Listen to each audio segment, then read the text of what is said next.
Varicose veins బాధితులకు శుభవార్త. హైదరాబాద్ లో ఉచిత కన్సల్టేషన్ మరియు స్క్రీనింగ్ కొరకు ఎవిస్ హాస్పిటల్స్ ని సంప్రదించండి.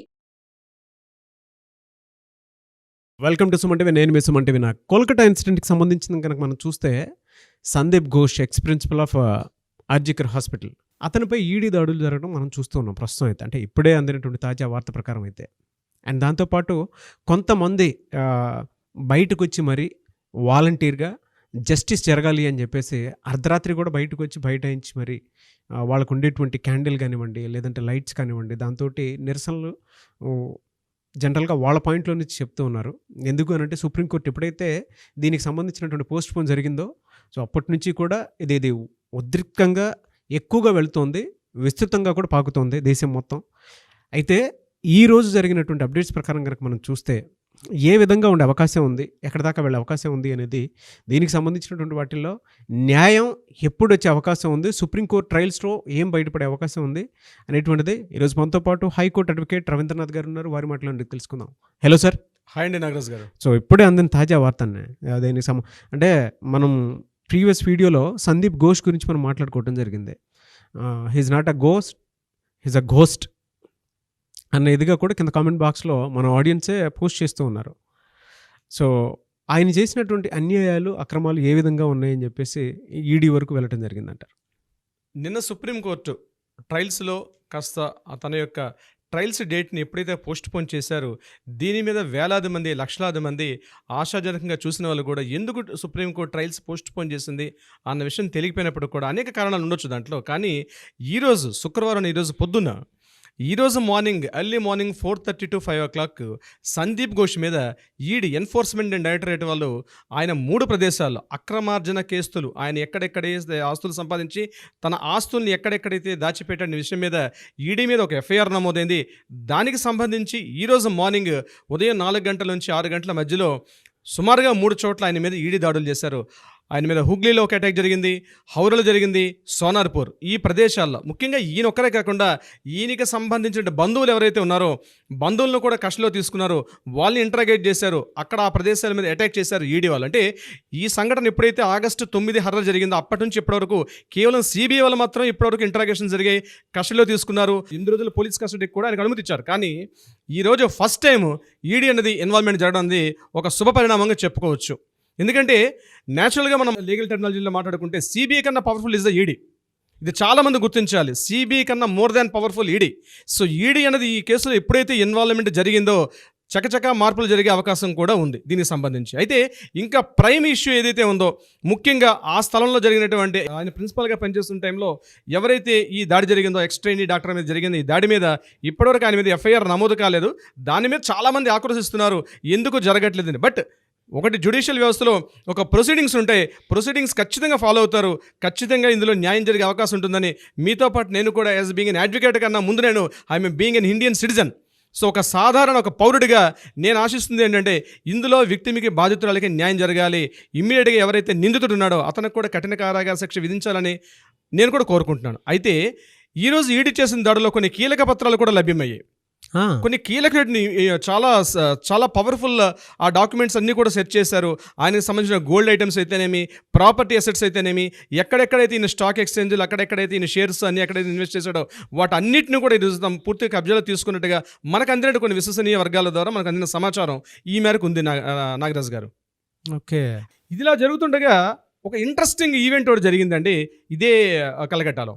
ముఖ్యంగా ఆ రాష్ట్ర వ్యాప్తంగా ఉన్నటువంటి కొన్ని వేలాది మంది, లక్షలాది మంది మెడికోలు, డాక్టర్లు అందరూ కూడా మూకుమ్మడిగా రోడ్లకెక్కి నిరసన తెలుపుతున్నారు. రాత్రనక పగలనక అక్కడ రోడ్లపై నిరసన తెలుపుతున్నారు. మమతా బెనర్జీ రాజీనామా చేయాలి, నిందితుల్ని శిక్షించాలి, అక్యూజ్డ్కి న్యాయం ఎవరైతే విక్టిమ్కి న్యాయం చేయాలి, ముఖ్యంగా సిపి కమిషనర్ ఎవరైతే సిపి ఉన్నాడో అతను ఇమ్మీడియట్గా రిజైన్ చేయాలని ఇది ఒక పక్క జరుగుతూ ఉండగా ఇంట్రెస్టింగ్ ఈవెంట్ ఏం జరిగిందంటే తలా పోలీస్ స్టేషన్, అంటే ఆర్జికర్ మెడికల్ హాస్పిటల్ ఏ పోలీస్ స్టేషన్ పరిధిలో వస్తుందో ఆ పోలీస్ స్టేషన్ తలా అనే ఒక పోలీస్ స్టేషన్. ఆ తలా పోలీస్ స్టేషన్లో ఓసీ ఉంటాడు, అంటే ఆఫీసర్ ఇన్ఛార్జ్. ఇప్పుడు మన ఇక్కడ లోకల్ మన హైదరాబాద్, మన తెలంగాణలో ఇక్కడ స్టేషన్ ఆఫీసర్ అంటాం మనం, అంటే సర్కిల్ ఇన్స్పెక్టర్ స్థాయి ఆఫీస్ ఇన్ఛార్జ్ అభిజిత్ మండల్ సడన్గా ఆయనకి చెస్ట్ పెయిన్ వచ్చింది.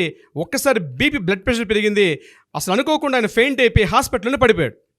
ఎప్పుడైతే ఈయన బీపీ పెరిగి ఎప్పుడైతే ఆయన ఫెయింట్ అయిపోయాడో ఇమ్మీడియట్గా లోకల్ ఎవరైతే ఉన్నారో దగ్గర ఆయన కలీగ్స్ పోలీసు అందరూ కూడా కలిసి ఆయనకి ఇమ్మీడియట్గా ఈ తలా పోలీస్ స్టేషన్ దగ్గరగా డమ్డమ్ అనే ఏరియా ఉంటుంది. డమ్డమ్ ఎందుకంటే ఆల్రెడీ ఆర్జికర్ హాస్పిటల్ సీల్ చేసి ఉంది ఇప్పుడు అక్కడ ఎటువంటి యాక్టివిటీస్ జరగట్లేదు. అందుకని డమ్డమ్లో ఉన్నటువంటి ఒక మల్టీ స్పెషాలిటీ హాస్పిటల్ పట్టుకెళ్ళారు.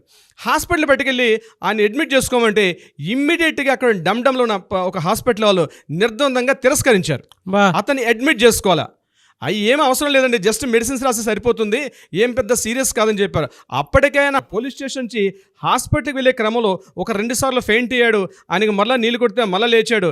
కానీ హాస్పిటల్కి వెళ్ళేసరికల్లా ఇది పెద్ద ఇష్యూ కాదు అని చెప్పి ఆయన అక్కడనే రిజెక్ట్ చేశారు. ఇదేదో తీవ్రంగా డాక్టర్స్ రిజెక్ట్ చేస్తున్న తీవ్రంగా తెలుసుకున్నటువంటి ఈ పోలీసులు ఏం చేశారు, డమ్డమ్ నుంచి మళ్ళీ అలీపూర్కి తీసుకొచ్చారు. అలీపూర్లో పెద్ద మల్టీ స్పెషాలిటీ హాస్పిటల్, అక్కడికి తీసుకెళ్ళి ఆ హాస్పిటల్లో జాయిన్ చేద్దాం అనుకుంటే వాళ్ళు మామూలుగా బీపీ చెక్ చేశారు, మామూలుగా చిన్న చిన్న మెడిసిన్స్ రాసి అడ్మిషన్ చేసుకునే స్థాయికి ఏం లేదు, అంత ట్రీట్మెంట్ కూడా అవసరం లేదు, ఇమీడియట్గా అసలు మేము హాస్పిటల్ అడ్మిషన్ చేసుకోమేము అని చెప్పి అలీపూర్లో ఉన్న హాస్పిటల్ కూడా ఆయన రిజెక్ట్ చేశారు. 2 సార్లు రిజెక్ట్ అయితే పోలీసులు చాలా కోపం వచ్చింది. అక్కడి నుంచి మరొక హాస్పిటల్ తీసుకెళ్ళి అలీపూర్లో ఉన్న మరొక హాస్పిటల్ పెట్టుకెళ్ళారు. అక్కడ తీసుకెళ్లేసరికి ఆయన బీపీ లెవెల్స్ 180/130 కన్నా పై స్థాయిలో ఉంది. ఇమీడియట్గా అక్కడ ఏం చేశారు పోలీసులు, ఇంకా ఆ టాలరెన్స్ తట్టుకోలేక, అంటే వాళ్ళ రిజెక్షన్ తట్టుకోలేక ఇమీడియట్గా పోలీసులు ఏం చేశారంటే అక్కడ ఉంటే హాస్పిటల్ సిబ్బంది మీద దాడి చేయడం మొదలుపెట్టారు. అటాక్ చేశారు, మ్యాన్ హ్యాండింగ్ చేశారు, కొడితే వాళ్ళు ఏం చేశారంటే ఇమీడియట్గా ఇతనికి just only for the ECG చేసుకొని రండి, న్యూరాలజీ అవసరం, పల్మనాలజిస్ట్ అవసరం, at the same time cardiology కూడా రిక్వైర్మెంట్ ఉంది. ఈరోజు మా దగ్గర ఉన్న హాస్పిటల్లో ఉంటే అందరూ కూడా డాక్టర్స్ అందరూ కూడా చాలా బిజీగా ఉన్నారు, సో మేము ఈ కేసుని సీరియస్గా తీసుకోలేము, సో ఇమీడియట్గా ఆయనకి అవి మీరు టెస్టులు చేయించుకొని తీసుకోనండి, అప్పుడు తీసుకొస్తాం అని చెప్పి ఈవెన్ ద 3rd హాస్పిటల్ కూడా రిజిస్టర్ చేశారు. అంటే చూడండి, ప్రజల్లో ఆవేదన, ఆక్రోశం, ముఖ్యంగా డాక్టర్ల వ్యవస్థ ఏ స్థాయికి మారిపోయింది, ఏ స్థాయిలోకి వెళ్ళిపోయారు అర్థమవుతుంది. బంధువులు ఎవరైతే ఇతనితో పాటు అభిజిత్ మండల్ యొక్క బంధువులు కానీ పోలీసు అందరూ కలిసి ఈయన పరిస్థితి చాలా తీవ్రంగా అయిపోయింది. ఆయన శ్వాస పైకి ఎగదన్నుతోంది, ఆయన పడిపోయి ఇంకా చనిపోతాడేమో స్థితిలోకి వెళ్ళిపోయాడు అభిజిత్ మండల్ పరిస్థితి. ఈ స్థితిలో ఆయన అక్కడి నుంచి ఏం చేశారంటే మరో ప్లేస్ బయటకెళ్ళారు. అక్కడ నుంచి అది ఎగ్బల్లాపూర్, ఇది కూడా దగ్గరగా ఉంటుంది, మన అలీపూర్ దగ్గరగా ఎగ్బల్లాపూర్లో మరొక ప్రైవేట్ హాస్పిటల్ పెట్టుకెళ్ళారు. అయితే వీళ్ళు ఫస్ట్ అడ్మిషన్ తీసుకున్నారు ఎగ్బల్లాపూర్లో. తీసుకుంటే లోపల అడ్మిషన్లో ఐసీయూలో కూడా పెట్టారు. ఐసీయూలో పెట్టి ట్రీట్మెంట్ ఇస్తూ హడావుడు చేస్తున్నారు తప్ప ఆయనకు ఒక ఇంజెక్షన్ ఎక్కించట్లేదు, ఆయనకు ఒక సెలైన్ ఎక్కించట్లేదు, ఆయనకు ఒక మెడిసిన్ ఇవ్వట్లేదు, ఒక ట్రీట్మెంటే చేయట్లా, జస్ట్ ఐసీయూలో కూర్చోబెట్టారు. ఇది పోలీసులు అబ్జర్వ్ చేశారు, ఏదో తేడా జరుగుతుందని. ఇంతలో ఏం చేశారు, డాక్టర్స్కి ఏవో ఫోన్స్ వస్తున్నాయి, మాట్లాడుతున్నారు. ఈ పర్సన్ని అట్లా ఒక తీవ్ర స్థాయికి తీసుకెళ్లారు. ఎగ్బల్లాపూర్లో ఉన్న హాస్పిటల్లో కూడా చాలా దారుణమైనటువంటి పరిస్థితి ఈరోజు కలకట్టాలో ఉందండి. పోలీసులు ఫేస్ చేస్తున్నారు ఈరోజు అక్కడ. అంటే పోలీసులు ఏదైతే చేస్తున్నారో అక్కడ ఉన్న సిస్టము వీళ్ళు కూడా అదే చేస్తున్నారు, అంతే కదా, అంతే. సో ఎగ్బల్లా ఇది మధ్యాహ్నం 1 గంటకి జరిగిన స్టార్ట్ అయ్యే స్టోరీ. 1 గంట నుంచి 3:30-4 గంటల వరకు ప్రతి హాస్పిటల్కి వెళ్తున్నారు, ప్రతి హాస్పిటల్ చూస్తున్నారు, ఎక్కే గుమ్మం దిగే గుమ్మం, ఎక్కే హాస్పిటల్ దిగే హాస్పిటల్, ఇదే వాళ్ళకి పరిస్థితి. ఎగ్బల్లాపూర్ నుంచి చివరికి ఏం చేయాలి అర్థం కాని పరిస్థితిలో వీళ్ళు హైర్ అథారిటీస్ పోలీస్ కమిషనర్ లెవెల్లో మాట్లాడడం జరిగింది. ఈవెన్ దో పోలీస్ కమిషనర్ చెప్పినప్పుడు కూడా, ఎందుకంటే పోలీస్ కమిషనర్ మీదే వీళ్ళు రిజైన్ చేయమని కోరుతునేటప్పుడు పోలీస్ కమిషనర్ చెప్తే ఎట్లా వింటారు, విషయం అర్థం కాలే. చివరికి అక్కడ నుంచి కూడా వెనక్కి తీసుకొచ్చారు, అక్కడ గంట సేపు పెట్టి. ఈయన పరిస్థితి ఎలా అయిపోయిందంటే ఇప్పటికే 4 సార్లు ఫెయింట్ అయ్యాడు, chest pain, heavy chest pain, ఊపిరి పైకి ఎగదొస్తుంది ఊపిరి కూడా. ఇటువంటి స్థితిలో అక్కడ కూడా రిజెక్ట్ చేస్తే బలవంతంగా అక్కడ హాస్పిటల్ వాళ్ళతో వీళ్ళు కూడా గొడవపడి ఆ ఎగ్బల్లాపూర్ హాస్పిటల్ నుంచి మరలా ఇంకొక చిన్న నర్సింగ్ హోమ్, ఎగ్బల్లాపూర్లో ఒక చిన్న ప్రైవేట్ నర్సింగ్ హోమ్ ఉంటే ఒక లోకల్ ఆర్ఎంపీ కన్నా కొద్దిగా పెద్ద స్థాయి ఒక డాక్టర్ తీసుకెళ్ళి ట్రీట్మెంట్ ఇచ్చారు. లక్కీగా అదృష్టవశాత్తు ఆ అభిజిత్ మండల్ ఈరోజు ప్రాణాపాయం నుంచి బయటికి గట్టేకాడని మనకు అందిన ఇన్ఫర్మేషన్, ఈ రోజుకి తెలుస్తున్న ఇన్ఫర్మేషన్. అంటే నాగరాజు గారు చూడండి ఏం జరుగుతుంది కలకట్టాలో, వెస్ట్ బెంగాల్లో. ఇది పోలీసులు వీళ్ళతో ఆడుకున్న నాటకం. ఆగస్టు 9న తమ తోటి ఒక ట్రైనీ డాక్టర్ మీద ఎప్పుడైతే హత్య జరిగిందో పోలీసులు రియాక్ట్ కాలేదు. మమతా బెనర్జీ చెప్పినట్టుగా, స్టేట్ గవర్నమెంట్ చెప్పినట్టుగా ఎవరైతే వింటున్నారో ఆ తలా పోలీస్ స్టేషన్ మీద వీళ్ళు రివెంజ్ తీర్చుకుంటున్నారు. మనుషుల్లో నిన్న మనం మాట్లాడుకుంటూ ఒక మాట చెప్పాం, మనుషుల్లో ఆవేశాలు కట్టాలు తెంచుకున్నంత వరకు ఇలా ఉంటుందండి, ఇలాంటి ప్రజాస్వామ్యబద్ధంగా చేస్తారు. కానీ ఈ ఒక స్థాయి దాటిన తర్వాత వాళ్ళు దేనికైనా తెగిస్తారు. వైద్యో నారాయణ హరి అంటాం, సాక్షాత్తు దేవుడితో కొలుస్తాం మనం. ఈరోజు ఆ తలా పోలీస్ స్టేషన్లో చీఫ్ హెడ్ ఎవరైతే ఉన్నారో, ఓసీ ఆఫీస్ ఇన్ఛార్జ్ ఎవరైతే ఉన్నారో అతనికి ఈరోజు ఇంకెంతమంది ఫేస్ చేస్తున్నారో మనం తెలియట్లా. కానీ ఇతను తలా పోలీస్ స్టేషన్లో మెయిన్ కీ ఆఫీసర్ కాబట్టి న్యూస్ బయటకు వచ్చింది. ఎంతమంది పోలీసులు దీన్ని ఫేస్ చేస్తున్నారో తెలియట్లేదు. ఇది యాక్చువల్గా ఒక రాజకీయ వ్యవస్థ భ్రష్టు పట్టిపోతే బ్యూరోక్రాట్స్, ముఖ్యంగా పోలీస్ వ్యవస్థ అయితేనేమి, వైద్య వ్యవస్థ అనేమి, ఈ సిబ్బంది ఒకరి మీద ఒక రైవల్ తీసుకుంటే చివరికే నష్టపోయేది ప్రజలే. ప్రభుత్వం మేలుకొని ఈ ప్రాబ్లం ఇమ్మీడియట్గా సాల్వ్ చేయకపోతే, కోర్టులో ఆల్రెడీ జ్యుడిషియల్ వ్యవస్థ ఇన్వాల్వ్ అయింది, కానీ ఇమ్మీడియట్గా పొలిటికల్ డిపార్ట్మెంట్ మమతా బెనర్జీ ఒక ఆరోగ్య శాఖ మంత్రిగా ఉంది, ఒక హోమ్ మినిస్టర్గా ఉంది. ఈ వ్యవస్థలో ఉండి కూడా అటు బ్యాలెన్స్, హోమ్ మినిస్టర్ ఈవిడే, అంటే పోలీస్ యంత్రాంగానికి ఈవిడే హెడ్, అటు వైద్య ఆరోగ్య శాఖ మంత్రిగా ఈవిడే హెడ్. బట్ రెండు వ్యవస్థలని ఈరోజు బ్యాలెన్స్ చేయలేక తను పూర్తిగా అణగారిపోయింది. ఇప్పటికైనా రిజైన్ చేసి తన చిత్తశుద్ధిని కానీ ఆవిడ నిరూపించుకుంటే చాలా వరకు ఆవిడకి ఈ మాత్రమే పరువు దక్కే అవకాశం ఉంటుంది. అయితే కొంతమంది మమతా బెనర్జీ యొక్క ఫోన్ తీసుకొని ఆవిడ ఫోన్ కాల్స్ లిస్ట్ చెక్ చేస్తే సందీప్ ఘోష్కి ఈవిడికి మధ్య ఉన్న కాల్స్ లిస్ట్ కూడా బయటకు వస్తుంది. ఇమ్మీడియట్గా ఆ యాంగిల్లో ఆలోచించమని కూడా చాలామంది లెటర్స్ రాశారు, చాలామంది కమిషనర్ చెప్తున్నారు. అయితే ఈ సంఘటన మీద ఆల్రెడీ అడిషనల్ పోలీస్ కమిషనర్ ఎవరైతే అడిషనల్ పోలీస్ కమిషనరో అతన్ని కూడా కన్ఫర్మ్ చేశాడు విషయాన్ని. ఎగ్జాక్ట్లీ జరిగింది. తలా పోలీస్ స్టేషన్ ఆఫీసర్ ఎవరైతే ఉన్నారో అభిజిత్ మండలికి ఈరోజు సుమారు 4:30-5 గంటల పాటు చుక్కలు చూపించారు లోకల్ డాక్టర్స్ అందరూ కూడా. ఈవెన్ గవర్నమెంట్ హాస్పిటల్ కాదు, ప్రైవేట్ డాక్టర్స్ కూడా ఒకే ఒక కట్టు మీద ఉన్నారు. వాళ్ళ సర్వీస్కి, వాళ్ళ యూనిటీకి మాత్రం, అంటే నాగరాజ్ గారు, వెస్ట్ బెంగాల్ మన సోదరులు వాళ్ళు కూడా మన సాటి భారతీయులు, మనమే వేరే దేశంలో లేవండి, పక్క రాష్ట్రంలో జరుగుతుంది, సుమారుగా ఒక 500 కిలోమీటర్ డిస్టెన్స్లో ఉంది వెస్ట్ బెంగాల్. వాళ్ళు చేస్తున్నటువంటి ఈరోజు ఆ పోరాటం ఎంటైర్ త్రోట్ ఇండియాకు ఒక మార్గదర్శకం అవుతుంది నాగరాజ్ గారు. నో డౌట్ అండి. అందులో కొంతమందికి ఒక డౌట్ రావచ్చు, అంటే రివెంజ్ గేమే జరుగుతుంది, ఈగో గేమే నడుస్తుందని చెప్పేసి. లేదు, ఆవేదనకు సంబంధించినటువంటిది, జస్టిస్కి సంబంధించింది, న్యాయం కోసం పోరాడుతున్నటువంటి సామాన్య నిరసనకారుల్లాగా వాళ్ళు చేసేటువంటి అహింసా మార్గంలో చేసేటువంటి నిరసన.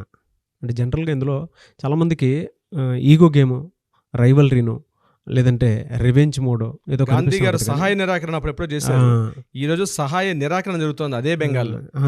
ఎందుకు అని అంటే, being a state CM, home minister, health minister, ఈ 3 సిస్టమ్స్లో, అంటే ఈ 3 సిస్టమ్ తన కనుసరణలోనే పెట్టుకొని తనే నడిపించగలిగేంత క్యాపబిలిటీ ఉన్నా కూడా ఆ వ్యవస్థ ఫెయిల్ అయ్యేటువంటి పరిస్థితికి వచ్చింది అని అంటే, అక్కడ సామాన్య ప్రజలు ఏ స్థాయిలో ఆవిడ మీద విరుచుకుపడుతున్నారని చెప్పడానికి ఇంతకంటే పెద్ద ఉదాహరణ ఇంకోటి ఉండదు.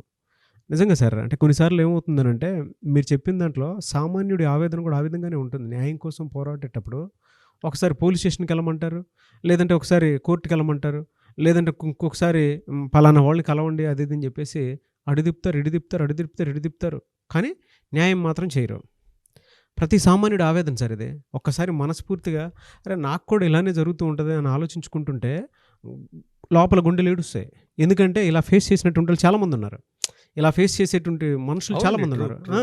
ఏడుపు వచ్చేస్తుంది సార్. ఎందుకంటే సాక్షాత్తు సుప్రీంకోర్టు చీఫ్ జస్టిస్ చంద్రచూడ్ గారు ఒక సందర్భంలో చెప్పారు, నేను గవర్నమెంట్ హాస్పిటల్కి వెళ్ళేటప్పుడు నేను ఫేస్ చేశానని. అంతకన్నా మనకి ఎగ్జాంపుల్ అవసరం లేదండి. ఎందుకంటే ఒక సామాన్యుడి ఆవేదన కూడా ఏ విధంగా ఉంటుంది అని అంటే వాళ్ళ కన్నీళ్లు మండితే ఇలా ఉంటుంది అని. వాళ్ళ దేశం మొత్తం దీనికి సంబంధించినటువంటి వాటిల్లో ఇది ఒక చెంపపెట్టు అని చెప్పేసి అనుకోవాలి అంతే. ఇన్సిడెంట్కి సంబంధించి వీళ్ళంటే ఓట్లేసి గెలిపించిన వాళ్ళు ఏమన్నా పిచ్చివాళ్ళ సార్? వాళ్ళకి ఉంటుంది, వాళ్ళ కన్నీళ్ళు కూడా మండుతాయి, ఇలానే ఉంటాయి ఏదన్నా సరే. అంటే దీనికి సత్వర న్యాయం మాత్రం జరగాలని కోరుకుందాం. ఎలాగో సుప్రీంకోర్టు సుమోటోగా తీసుకుంది కాబట్టి we want justice, we demand justice.